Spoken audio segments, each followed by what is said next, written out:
अकेलेपन का खौफ, खास तौर पर जब रात गहरी हो और हर आहट कानों में गूंजती हो। कभी आपके साथ ऐसा हुआ है कि आधी रात को दरवाजे पर दस्तक हो और आपको मालूम हो कि बाहर किसी को नहीं होना चाहिए।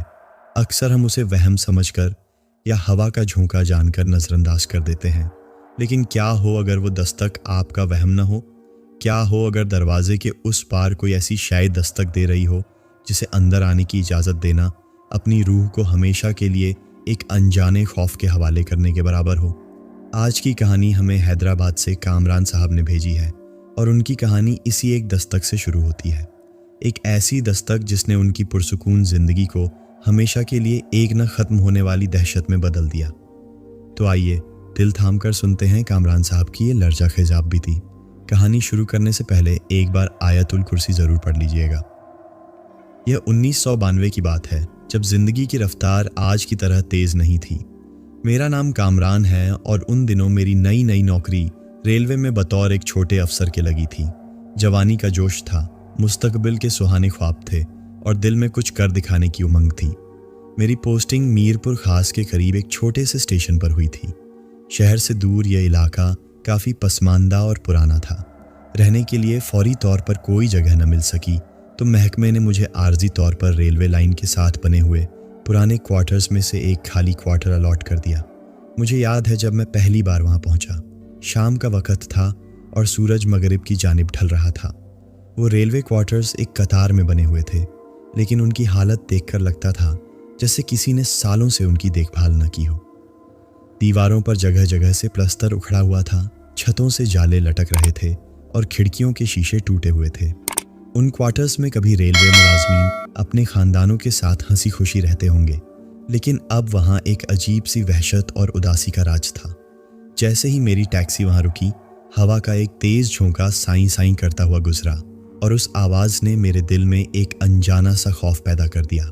मैं टैक्सी से अपना मुख्तसर सा सामान उतार रहा था कि एक बुज़ुर्ग शख्स जिनके चेहरे पर झुर्रियों का जाल बिछा था, लाठी टेकते हुए मेरे पास आए। उनका नाम दीन मोहम्मद था और वो इन क्वार्टर्स के चौकीदार थे। उन्होंने सलाम किया और मेरे बारे में पूछा। मैंने अपना तारुफ करवाया तो उन्होंने एक फीकी सी मुस्कुराहट के साथ कहा, अच्छा तो नए साहब आप हैं, अल्लाह आपको अपनी अमान में रखे। उनके लहजे में दुआ से ज़्यादा एक फ़िक्र झलक रही थी। वो मुझे मेरे क्वार्टर की तरफ ले गए। कतार में बने 10-12 क्वार्टर्स में से शायद ही 2 या 3 में ज़िंदगी के आसार नज़र आ रहे थे।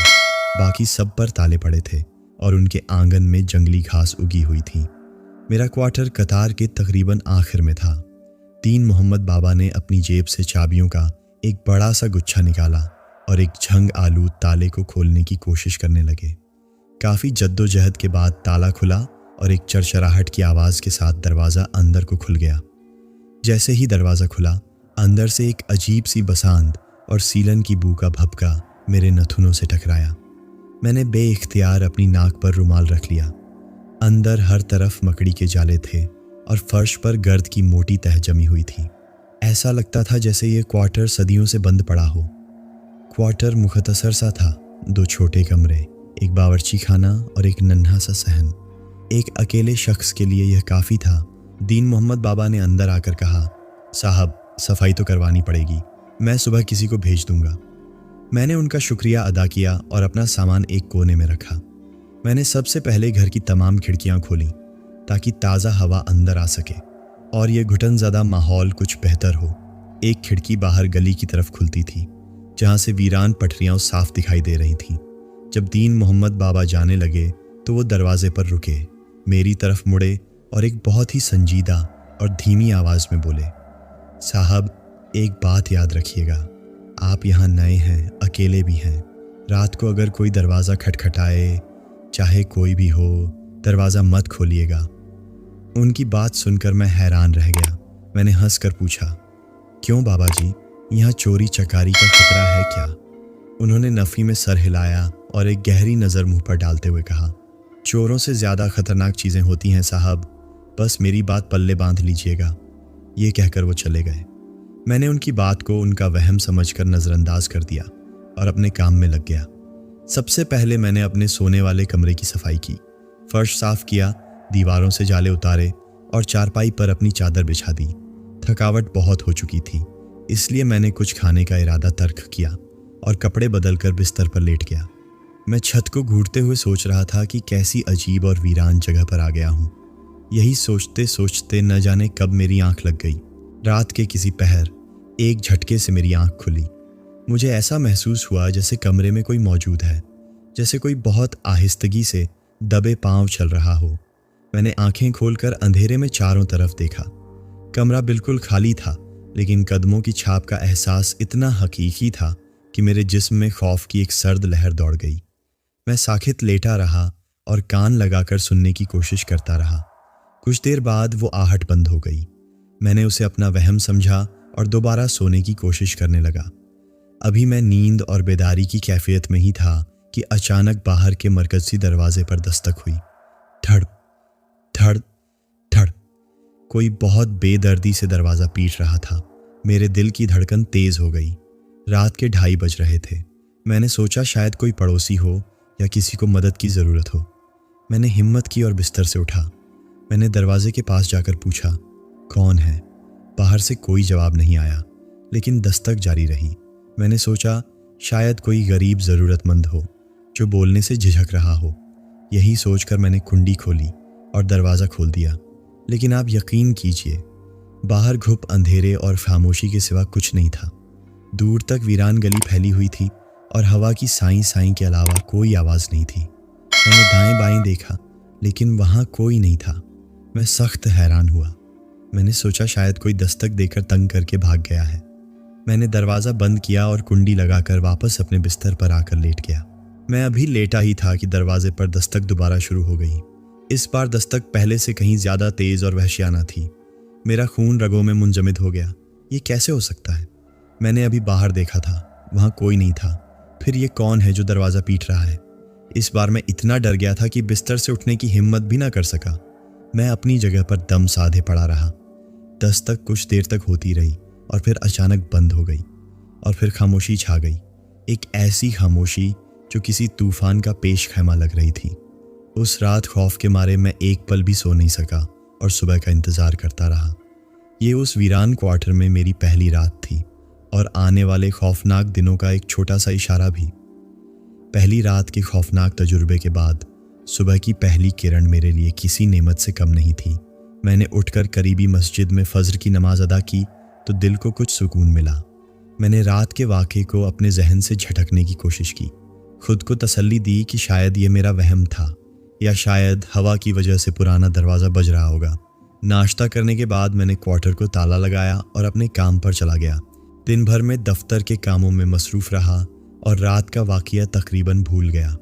लेकिन जैसे ही शाम ढली और मैं वापस क्वार्टर की तरफ रवाना हुआ, वही अनजाना खौफ मेरे दिल में दोबारा घर करने लगा। जब मैंने क्वार्टर का दरवाज़ा खोला तो अंदर दाखिल होते ही मैं ठठक कर रह गया। मैं सुबह घर को बिल्कुल साफ़ सुथरा और तरतीब से छोड़कर गया था, लेकिन अब सारा सामान बिखरा पड़ा था। मेरे कपड़े बैग से बाहर निकले हुए थे, किताबें अलमारी से नीचे फर्श पर गिरी हुई थीं और बावर्ची खाना में बर्तन अपनी जगह पर नहीं थे। यह देखकर मुझे शदीद गुस्सा आया। मैंने सोचा कि शायद कोई चोर अंदर घुसा है, लेकिन जब मैंने अपना सामान चेक किया तो कोई भी चीज़ चोरी नहीं हुई थी। ये बहुत अजीब था। चोर आता तो कुछ लेकर जाता, घर को ऐसे बिखेर कर क्यों जाता? खैर, मैंने दोबारा से सारा घर समेटा और सफाई की। उस दिन मैं बहुत थका हुआ था, इसलिए जल्दी ही सो गया। उस रात भी तकरीबन उसी वक्त दरवाजे पर दस्तक हुई, लेकिन इस बार मैंने फैसला कर लिया था कि चाहे कुछ भी हो जाए, मैं दरवाज़ा नहीं खोलूँगा। मैं दीन मोहम्मद बाबा की बात को याद करके खामोशी से लेटा रहा। दस्तक होती रही और फिर खुद ही बंद हो गई। अब ये रोज़ का मामूल बन गया। मैं सुबह घर साफ करता, शाम को वापस आता तो सब कुछ तहस नहस मिलता और हर रात ठीक आधी रात के बाद दरवाजे पर दस्तक होती। मैं अब इन चीज़ों का आदी होता जा रहा था, या शायद खुद को ज़बरदस्ती आदी करा रहा था। मैंने सोचा कि शायद कोई जिनाती मखलूक है जो मुझे तंग कर रही है, लेकिन मैंने हिम्मत नहीं हारी। मैं नमाज पढ़ता, कुरान की तिलावत करता और ख़ुद को मजबूत रखने की कोशिश करता। एक दिन मेरे साथ एक बहुत ही अजीब वाक़या पेश आया। मैं दफ्तर से वापस आया तो हस्बे मामूल घर बिखरा पड़ा था। मैं सफाई कर रहा था कि मुझे दीवार पर खून के ताज़ा धब्बे नज़र आए। पहले मैंने सोचा कि यह कोई रंग का दाग होगा, लेकिन जब मैंने करीब जाकर देखा तो वह वाकई खून था। मेरे पैरों तले से ज़मीन निकल गई। ये किसका खून था और यहाँ कैसे आया? उस दिन मैं इतना डरा कि मैंने पूरी रात जाग कर गुजारी। मुझे इस क्वार्टर में रहते हुए तकरीबन 2 माह हो चुके थे। मैं इन तमाम वाक़यात को अपने दिल पर सह रहा था और किसी से इसका जिक्र नहीं किया था, क्योंकि मुझे डर था कि लोग मेरा मजाक उड़ाएंगे। एक दिन शाम को मैं क्वार्टर के बाहर टहल रहा था कि मेरी मुलाकात एक शख्स से हुई जो मुझसे 2-4 घर छोड़कर रहते थे। उनका नाम सलमान था। वह अपनी बीवी बच्चों के साथ यहाँ रहते थे। हम बातों बातों में घुल मिल गए।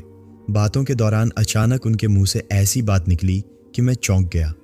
वह कहने लगे, कामरान साहब, मैं इस इलाके से बहुत तंग आ गया हूँ और कोशिश कर रहा हूँ कि मेरा तबादला किसी और शहर हो जाए। मैंने हैरानी से पूछा, क्यों सलमान भाई, क्या मसला है? उन्होंने एक गहरी सांस ली और धीमी आवाज़ में बोले, आप यहाँ नए हैं, शायद आपको अंदाज़ा नहीं है। इन क्वार्टर्स पर, बल्कि इस पूरे इलाके पर एक चुड़ैल का साया है। मेरी पूरी फैमिली उससे खौफजदा रहती है। उनकी बात सुनकर मेरे जहन में वो तमाम वाक़यात घूमने लगे जो मेरे साथ पेश आ रहे थे। मैंने हिम्मत करके उन्हें अपनी सारी आप बीती सुनाई। मेरी बातें सुनकर सलमान का चेहरा खौफ से पीला पड़ गया। वो कहने लगे, कामरान भाई, आप बहुत बहादुर हैं जो अकेले यहाँ रह रहे हैं।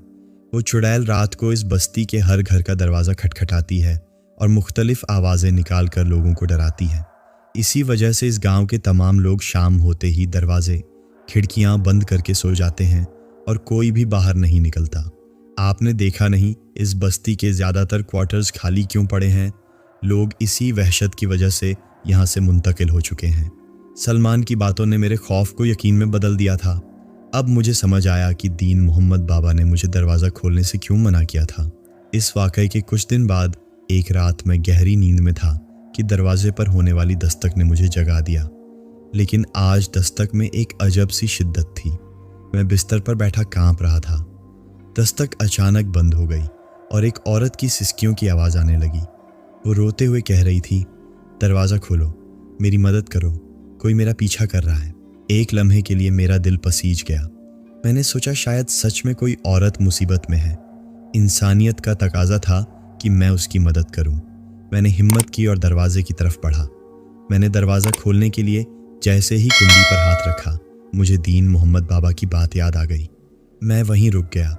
बाहर से रोने की आवाज़ तेज़ हो गई, खुदा के लिए दरवाज़ा खोलो, वो मुझे मार डालेंगे। मैं कश्मकश में मुब्तला था। मैंने दरवाजे के सुराख से बाहर झांकने की कोशिश की, लेकिन वहाँ कुछ नज़र नहीं आ रहा था। मैंने बुलंद आवाज़ में कहा, कौन हो तुम और इस वक्त यहाँ क्या कर रही हो? मेरे सवाल का जवाब देने के बजाय उस औरत ने एकदम से रोना बंद कर दिया और एक मर्दाना, भारी और करखत आवाज़ में कहा, दरवाज़ा खोल कामरान। ये सुनना था कि मेरे पूरे जिस्म में सनसनी दौड़ गई। ये वही आवाज़ नहीं थी जो रो रही थी। मेरा दिल हलक में आ गया। मैं उल्टे कदमों पीछे हटा और भागकर अपने बिस्तर में घुस गया और कानों पर हाथ रख ली। कुछ देर बाद एक दिल दहला देने वाला कहकहा गूंजा और फिर खामोशी छा गई। उस रात मुझे पहली बार ये एहसास हुआ कि मैं किसी मामूली चीज़ से नहीं, बल्कि एक बहुत ही शैतानी और ताकतवर कुव्वत से नबर्द आज़मा हूँ। उस रात के हौलनाक तजुर्बे ने मेरी हिम्मत तोड़ कर रख दी थी। अब मुझे इस क्वार्टर में एक पल रहना भी झन्नुम लग रहा था। खौफ ने मेरे जहन पर पूरी तरह कब्जा कर लिया था। दिन में दफ्तर में भी मेरा दिल नहीं लगता था और हर वक्त यही धड़का लगा रहता था कि शाम को वापस इसी अजाब में जाना है। मैंने नमाज पढ़ने की कोशिश की, लेकिन अक्सर ऐसा महसूस होता जैसे कोई नादिदा कुव्वत मुझे इबादत से रोक रही हो। कई बार मेरी नमाज छूट जाती और मुझे उसका शदीद अफसोस होता। घर के अंदर अजीबो गरीब वाक़यात पढ़ते जा रहे थे। अब सिर्फ चीज़ें बिखरी हुई नहीं मिलती, बल्कि कभी कभी छत पर से चीज़ें घसीटने की आवाज़ें आती। ऐसा लगता जैसे कोई भारी भरकम चीज़ छत पर खींच रहा हो। रात के आखिरी पहरों में ये आवाज़ें इतनी तेज़ हो जाती कि नींद हराम हो जाती।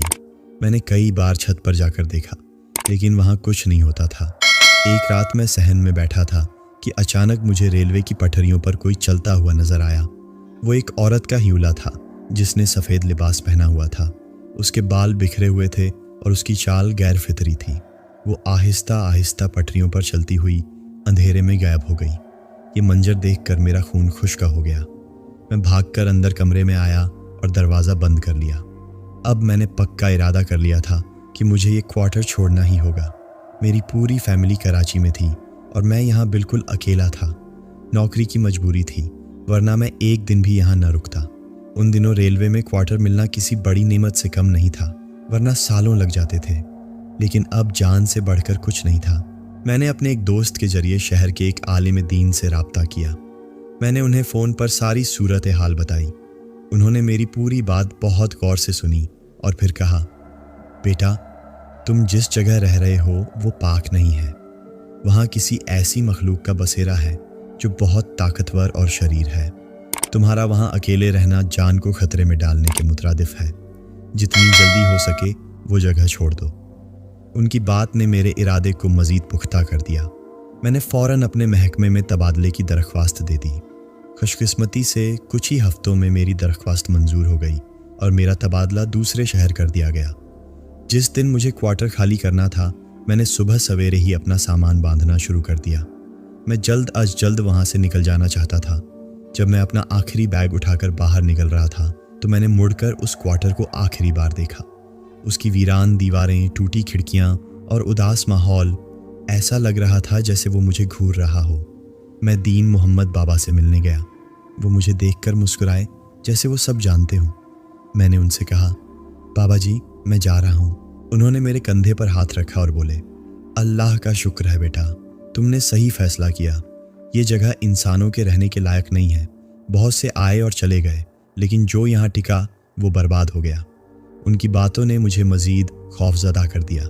मैंने सामान टैक्सी में रखा और उस मनहूस बस्ती को हमेशा के लिए खैरबाद कह दिया। जब टैक्सी चल पड़ी तो मैंने पीछे मुड़कर देखा। दीन मोहम्मद बाबा मुझे हाथ हिला रहे थे और उनके चेहरे पर एक अजीब सी उदासी थी। उस वाक़ये को आज कई साल बीत चुके हैं।